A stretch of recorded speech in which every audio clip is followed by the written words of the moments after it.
Tapi hari ini Allah menakdirkan saya dan amanat dari masyarakat,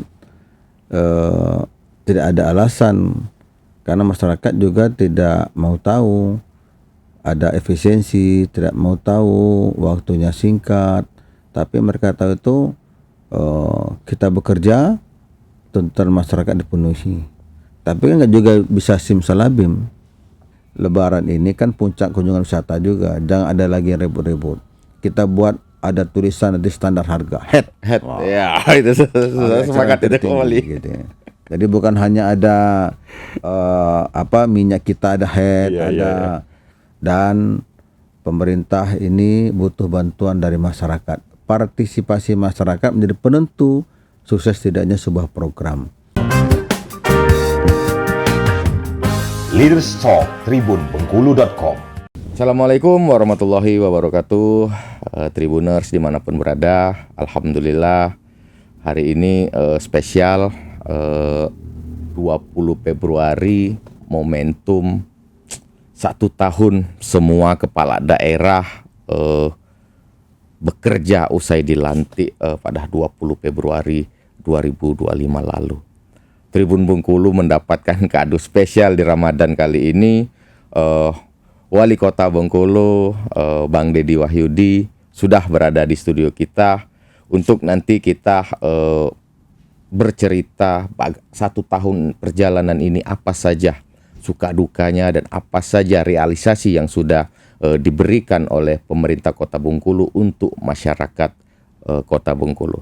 Langsung saja kita sapa Wali Kota Bengkulu, Dr. Deddy Wahyudi, SEMM. Assalamualaikum. Waalaikumsalam warahmatullahi wabarakatuh. Di momen Ramadan mungkin nggak lengkap kalau saya nggak nanya bagaimana puasa hari ini, Bang Deddy. Alhamdulillah puasa Ramadan hari Jumat, sebagian ini hari kedua, sebagian hari ketiga. Iya. Pas 1 tahun Deddy Wahyudi menjadi Wali Kota Bengkulu. 1 tahun kalau bagi kami yang masyarakat mungkin ya lama juga ini 1 tahun. Tapi bagi seorang wali kota mungkin 1 tahun ini terlalu cepat. Ya. Karena harus bertarung dengan waktu. Betul. Untuk merealisasikan visi misi janji-janji politik kemarin. Ya. Pertama Pak Wali, boleh ceritakan 1 tahun ini apa saja yang Pak Wali rasakan, suka duka, sebelum nanti kita bicara apa saja yang sudah Pak Wali realisasikan. Dulu saya kan berangkat dari wakil ya, wakilnya Pak Helmi Hasan. Ketika wakil, ketika ada beberapa capaian mungkin belum maksimal, kan kita bisa berlindung, ya saya bukan pengambil keputusan gitu. Tapi hari ini Allah menakdirkan saya dan amanat dari masyarakat, tidak ada alasan karena masyarakat juga tidak mau tahu ada efisiensi, tidak mau tahu waktunya singkat. Tapi mereka tahu itu kita bekerja, tuntutan masyarakat dipenuhi. Tapi kan nggak juga bisa simsalabim. Maka ketika dilantik, saya langsung memetakan masalah di kota ini. Karena saya juga dulu adalah bagian pemerintahan masa lalu. Alhamdulillah saya untuk adaptasi dengan aparatur para pejabat itu lebih gampang. Yang kedua, saya sudah tahu titik-titik apa yang harus kita benahi. Contoh, walaupun kota ini infrastruktur sudah baik, tetapi karena kemajuan kota yang begitu pesat, infrastruktur yang kita bangun hari ini ada di sisi lain ini sudah mulai butuh lagi yang baru. Yang kita bangun yang 5 tahun yang lalu ini sudah mulai perlu pemerahan gitu loh. Jadi dulu ada program 1000 jalan mulus. Itu kurang lebih capaiannya sudah luar biasa. Namun karena perkembangan kota ini begitu cepat, perumahan khususnya, itu dalam setahun itu bisa 2000 perumahan yang tumbuh. 2000 itu Bang, itu menyebar banyak titik.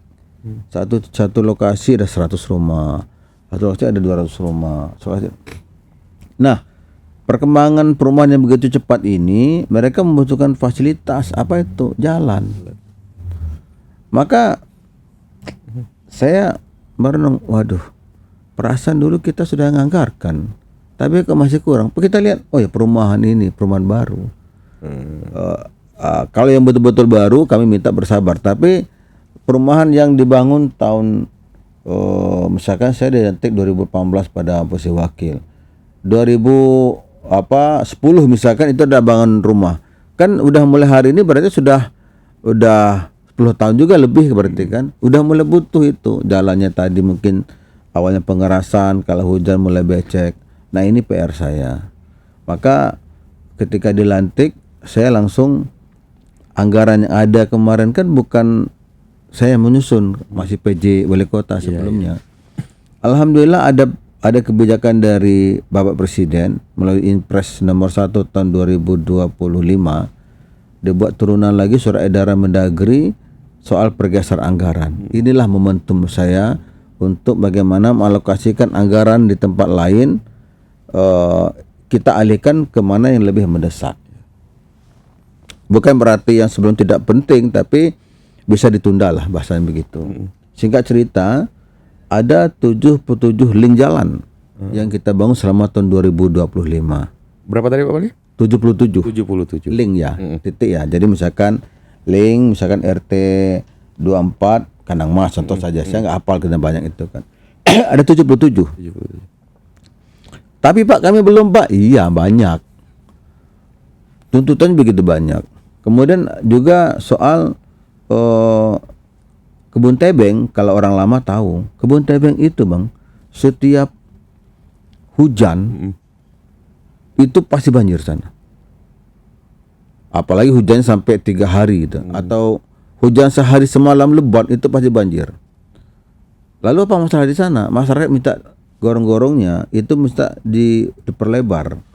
Saya datang ke sana, saya cek, kemudian saya ajak ke Dispol PR, ini gimana caranya?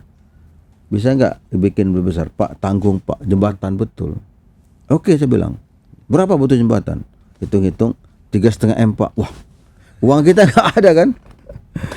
Saya lihat lagi APBD itu, coret, alihkan. Jadi begitu kemarin itu. Jadi di APBD 2025 yang disusun sebelumnya itu nggak ada. Tapi karena ada pergeseran tadi, maka saya alihkan. 3,5 miliar itu kita bangun jembatan Kebun Tebeng. Wah itu juga pada ribut. Kenapa? Jalan kan lama ditutup. Itu pada macet. Karena apa? Itu termasuk akses yang padat. Itu kita tutup karena kita bikin jembatan. Wah saya dibilang macam-macam. Ini nggak becus kok, lama sekali. Pokoknya di media sosial itu udahlah. Saya harus tebalkan telinga. Kemudian saya coba untuk ya udahlah ini resiko. Singkat cerita kita resmikan, alhamdulillah atas izin Allah, hujan lebat apapun di sana nggak banjir lagi. Alhamdulillah. Ada lagi di Pekan Sabtu, puluhan tahun mereka di sana. Itu posisinya di belakang asrama haji. Kalau nggak salah di RT 1 di sana, dekat Yayasan Najamuddin. Itu kalau hujan, itu rumah itu ada yang pokoknya hujan 3 jam adalah ke debitnya kencang, itu pasti setengah rumah itu ini. Terus waktu saya kampanye di sana, itu mereka masyarakat, Pak kami nggak banyak nuntut Pak, kalau Bapak bisa wujudkan ini Pak, kami siap mendukung Bapak, insya Allah saya katakan. Maka saya, wah karena janji kampanye juga saat itu, maka ketika dilantik saya langsung tolong alihkan dana ini, bangun jembatan ini. Maka jembatan Pekan Sabtu kita bangun juga. Sejak itu dibangun, alhamdulillah atas izin Allah nggak banjir lagi di sana. Artinya masyarakat perlu penanganan yang seperti ini.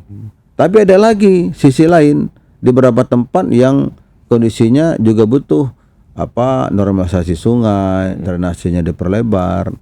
Nah, waktu yang Abang bilang tadi 1 tahun ini singkat sekali. Tapi singkat sekali 1 tahun ini, alhamdulillah. Ini kita bicara data, ini saya di handphone saya ada. Jalan yang kita bangun itu ada lokasi di mana, kemudian ada sekian ratus titik lampu juga kita bangun. Nanti di 2026 ini ada 1000 sekian kita pasang titik lampu. Cuman memang nggak pernah langsung tuntas memang karena anggaran terbatas, tapi kelihatan ininya stepnya sudah on the track lah bahasanya begitu. Lalu selain menata tadi, saya juga harus wajah kota Bengkulu ini karena Bengkulu terasnya provinsi, saya harus percantik. Di manalah lokasi yang perlu kita bangun? Wah, ini saya bilang, ini kawasan Padang Jati ini karena kawasan pertokoan, kalau malam kan nggak ada aktivitas. Nah, kemudian saya berpikir ini harus kita hidupkan untuk kita menjadi tempat kumpul bahasa gitu. Tempat kumpul tuh apa ya bahasa Indonesia, bahasa Bengkulunya? Oh ya, belunggu gitu. Nah, udah saya bilang kita buat belunggu point. Dan belunggu point itu saya minta itu harus kental nuansa lokalnya. Maka saya bisa pastikan di Indonesia bahkan dunia tidak ada pedestrian yang lantainya itu motif kaligrafi atau motif batik besore, hanya ada di kota Bengkulu. Saya akui memang ini terinspirasi dari Braga Bandung, terinspirasi dari Malioboro, tapi beda. Hanya inspirasi saja, tempat kumpul saja. Tapi saya katakan 100% ini beda dengan Malioboro. Apa bedanya? Malioboro nggak ada lampu sebanyak ini, gitu kan. Kemudian Braga ada lampu tapi nggak sebanyak ini gitu. Tapi Malioboro legend, iya kan dia sudah lama startnya gitu. Kita ini baru hitungan hari. Tapi di tempat lain itu habit sudah terbentuk, kebiasaan masyarakat, kesadaran sudah tinggi. Di Malioboro itu sudah tercipta ekosistem budaya, itu sudah ada ekosistem pariwisata yang melayani ramah, itu sudah ada. Di kita itu tadi ini lampu kita pasangin hilang gitu. Tong sampah udah kita sedain, nggak dipakai tong sampahnya, ya sudah terima aja lah, ini proses. Ini masyarakat urban itu memang saya sering bilang desa lewat, dusun lewat, kota belum. Antara transisi gitu. Tapi tidak apa-apa. Ini juga berawalan. Saya bilang belum ini. Nanti kita bangun kawasan kampung namanya Bengkulen Heritage. Dari Bengkulen Heritage itu karena di sana ada Benteng Malioboro, ada bangunan tua, ada kampung Cina. Nanti kita bikin Belunggu 2 di sana. Tapi bukan Belunggu 2 nama, tapi Bengkulen Heritage. Kampung Cina itu kita tata. Kemudian tempat nongkrong anak-anak muda, kafe-kafe akan tumbuh, ekonomi akan menggeliat, anak muda punya tempat nongkrong yang sehat. Lampu kita terangi semua di sana gitu kan. Dan puncaknya nanti pusat pemerintahan itu akan pindah ke kawasan kampung. Jadi kantor wali kota akan ada di sana. Mes Pemda yang tidak terpakai, yang menjadi aset yang kurang terurus, saya minta izin dengan Pak Gubernur, tolong hibahkan dengan kota, saya akan jadikan kantor wali kota. Alhamdulillah Pak Gubernur, oke, kata Gubernur. Karena sekarang Gubernur sama wali kota sudah satu frekuensi. Besti. Hashtag bantu rakyat. Bantu rakyat. Jadi perintah Pak Gubernur siap saya laksanakan. Kemudian Pak Gubernur saya minta juga beliau respon. Enak ya sekarang. Yang heritage Bengkulen Heritage itu sekitar 2026. 2026 tahun ini mulai. Iya, tahun ini mulai. Alhamdulillah. Ini tahun ini mulai. Ini termasuk juga pasar. Pasar juga begitu. Saya mulai dari pasar Berkoto. Dari tahun 82 tuh nggak pernah disentuh sama sekali. Berkoto 1, Berkoto 2. Dulu Bang, pusat kota itu adanya di sana. Dari 180-an itu kalau ibu bawa saya belanja gitu, di sana belanjanya. Beli mainan, beli baju, ada juga pasar minggu juga 2. Nah, karena sudah tidak terurus kota lama ini, kan kalau kota-kota besar itu trennya sekarang itu Singapura juga termasuk Itali gitu ya. Yang mereka jual itu kampung lama itu, heritage. Maka saya ingin hidupkan lagi kampung Cina itu jadi Bengkulen Heritage. Luar biasa kali. Wah, ini tunggu tanggal mainnya. Pasar juga sedang kita tata, pasar minggu yang kemarin semeraut.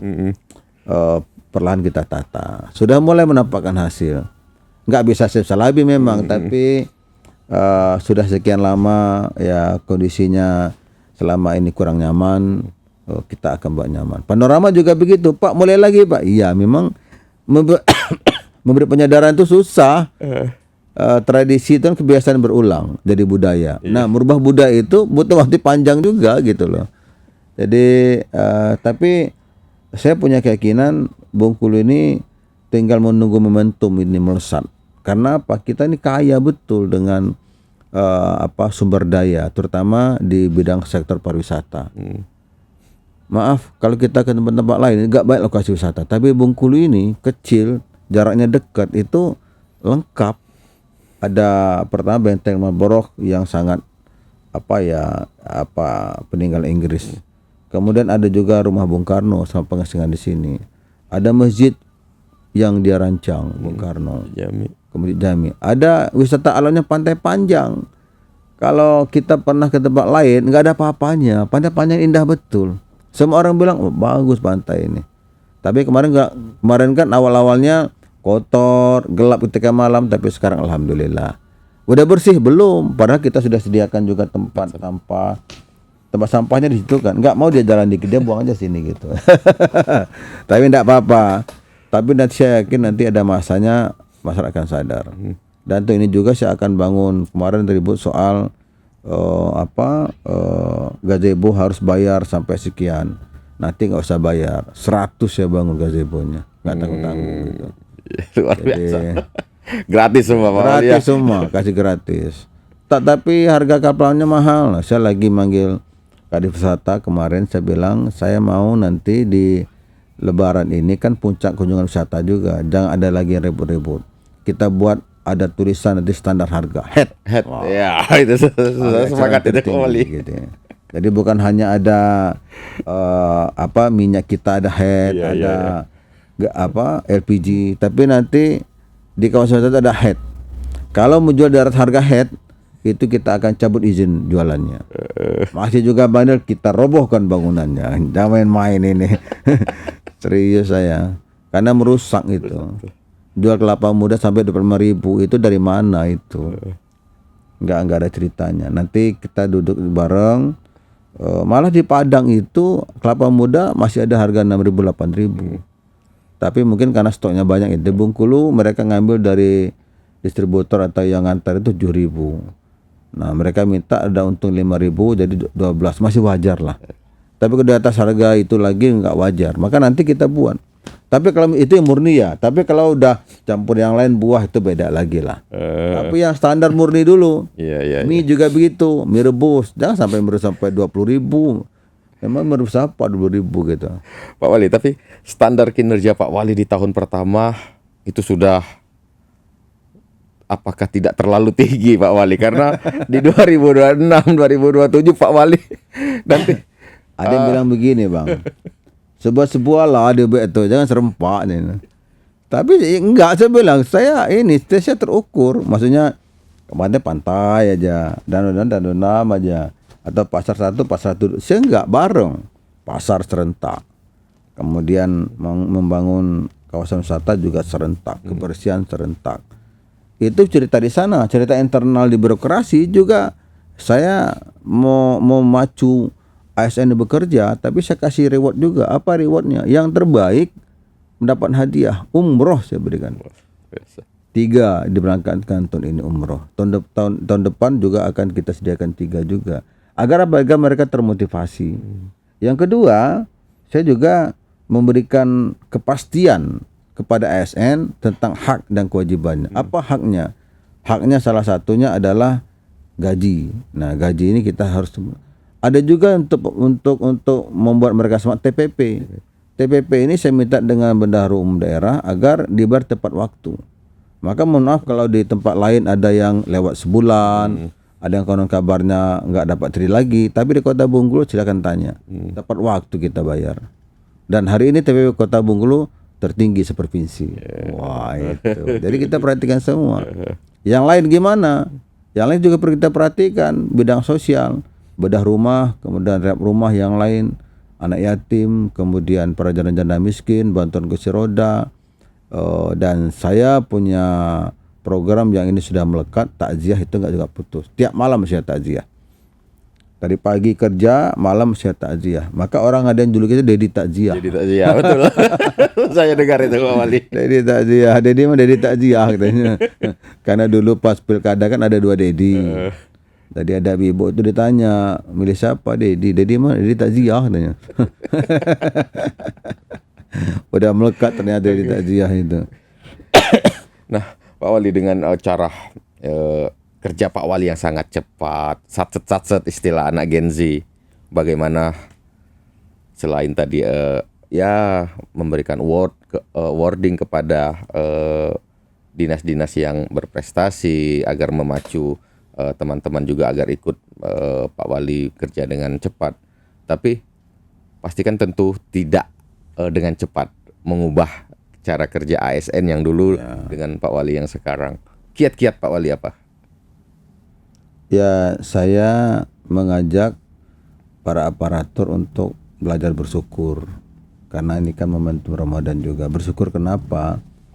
Sering saya sampaikan di upacara apel besar itu, ketika menaikkan baju seragam Korpri ataukah seragam Pemda, saya bilang ada ribuan di luar sana ingin mengenakan seragam ini.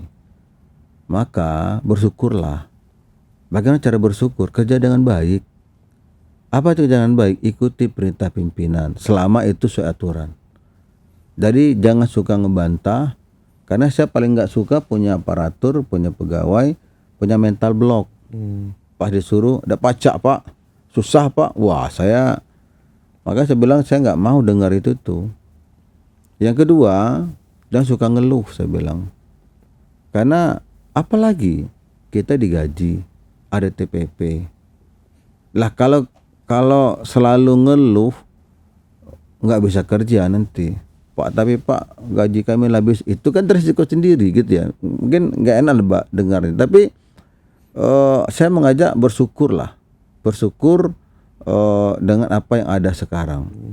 Dan ketika dibandingkan dengan ASN kota dengan ASN di tempat lain, maka itu juga tanda bersyukur. Oh iya, udah alhamdulillah kita masih dapat TPP. TPP kita masih paling besar gitu lah. Oh, kita tepat waktu dibayar gitu lah. Dan bahkan juga ada kompetisi. Termasuk juga saya juga memberikan tantangan. Contoh, saya beberapa waktu lalu menantang lurah karena nanti dana kelurahan saya fokuskan untuk bagaimana mengatasi soal sampah. Sampah basah khususnya itu tidak dibuang ke TPP, tapi ada pengolahan untuk resakan maggot. Maggot ini buat apa? Maggot ini buat umpan ikan. Ikan apa? Ikan lele. Nanti masyarakat kita akan bagikan bibit ikan, akan kita bagikan bioflok untuk mereka berternak lele. Jadi semuanya pemerintah yang siapkan. Memang tidak bisa semuanya. Per kelurahan itu kita targetkan 150 penerima manfaat. Dan juga nanti ada pendampingan. Saya beri tantangan dengan para lurah. Lurah ketika nanti lurah sukses, apa indikator sukses? Masyarakat yang berikan bibit tadi semuanya itu bisa menghasilkan uang, karena secara teori ketika nanti mereka bisa memanfaatkan dengan maksimal, satu masyarakat itu bisa berpenghasilan selama 1,5 sampai 2 itu 5 juta rupiah. Nah, kalau ini sukses saya katakan lurahnya akan kita berangkat umroh gitu. Jadi kan memang harus pancingan begitu. Dan lurah juga kemarin ketika ada penyesuaian TPP karena memang tekanan fiskal kita begitu kuat, hanya lurah yang saya tidak kurangi TPP-nya. Karena saya tahu lurah itu kerjanya berat siang malam bertemu dengan masyarakat, maka saya berikan apresiasi begitu. Jadi kita dorong push kerja, tapi kita juga perhatikan kesejahteraannya. Walau saya akui belum maksimal, tapi karena kondisi daerah, kondisi keuangan yang memang kita hari ini kita ikat pinggang dulu. Tapi saya katakan, saya janji ada masanya nanti ketika jalan sudah mulus, kota kita sudah terang benderang, banjir sudah selesai, sampah selesai, masanya kita akan memberikan ruang kepada ASN untuk biar lebih banyak kesejahteraannya meningkat. Amin ya rabbal alamin. Pak Wali, terakhir mungkin closing statement untuk masyarakat kita Kota Bengkulu dalam menjaga suasana Ramadan ini kondusif sampai nanti kita beridul fitri, sama closing statement bahwa di 2026 ini pembangunan tetap melesat. Silakan. Ya, warga Kota Bengkulu, alhamdulillah saya berada di Tribun tepat 1 tahun kami menjabat. 20 Februari 2025 Dedi Roni dilantik, dan 2026 ini 1 tahun kami telah melaksanakan selaku amanat menjadi wali kota dan wakil wali kota.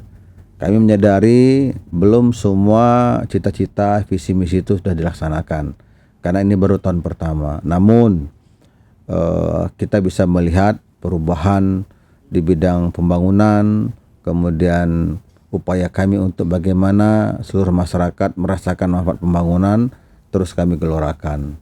Dan pemerintah ini butuh bantuan dari masyarakat. Partisipasi masyarakat menjadi penentu sukses tidaknya sebuah program. Mulai dari kita mengetaskan sampah, mulai kita bagaimana mengurangi dampak banjir, termasuk juga kami ingin memastikan pembangunan infrastruktur akan terus berlanjut. Lalu bukan hanya itu saja, di bidang pendidikan kami juga fokus pendidikan yang murah, gratis bagi masyarakat. Dan juga bidang kesehatan kami pastikan program BPJS gratis, seluruh kakak kota Bengkulu saya garansi berobat gratis. Jadi jangan risau, jangan bimbang, kami sudah anggarkan miliaran rupiah untuk program berobat gratis tadi. Pun begitu bidang yang lain, kami akan terus upayakan agar kota kita semakin maju sejajar kota-kota lainnya. Dan hari ini saya mendapat banyak apresiasi dari masyarakat yang menyampaikan bahwa terjadi perubahan di kota ini. Namun sekali kami menyadari ini belum maksimal, ini belum sesuai target yang sudah kita tetapkan karena ini baru tahun pertama. 2026 program kegiatan akan terus kami lanjutkan, insya Allah akan berdampak dalam memajukan kota kita. Terima kasih untuk semuanya, terima kasih buat Tribun.